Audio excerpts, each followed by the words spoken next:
आमच्यावर जो काही अपहरणाचा गुन्हा जो दाखल केलेला होता तो खोटा आहे. कोणाचंही अपहरण केलं नव्हतं. एक सर्वसाधारण प्रॅक्टिस असते. एखादा ॲक्सिडेंट झाला तर समोरच्याला विचारणा केली जाते, की "काय हो, काय करायचं पुढं? आपल्याला कायद्याने जायचं का काही नुकसान भरपाई तुम्ही देताय?"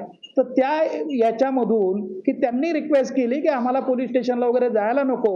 आमच्या नोकऱ्या जातील." ड्रायव्हरनं आणि क्लीनरने त्या ठिकाणी विनंती केल्यामुळं पोलिस स्टेशनला न जाता आम्ही गॅरेजला जाऊन इन्शुरन्सच्या माध्यमातून आपल्याला त्याचा खर्च कसा करता येईल यासाठी ते माझ्याबरोबर आले होते. परंतु त्यांना कोणीतरी वेगळा सल्ला दिल्यामुळं त्यांनी आमच्याच विरोधात त्या ठिकाणी गुन्हा दाखल केला.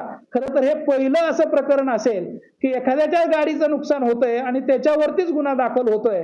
तर अशा पद्धतीने जे काही झालेलं आहे अत्यंत चुकीचं आहे. आमच्यावर जो काही अपहरणाचा गुन्हा जो दाखल केलेला होता तो खोटा आहे. कोणाचंही अपहरण केलं नव्हतं. एक सर्वसाधारण प्रॅक्टिस असते. एखादा ॲक्सिडेंट झाला तर समोरच्याला विचारणा केली जाते, की "काय हो, काय करायचं पुढं? आपल्याला कायद्याने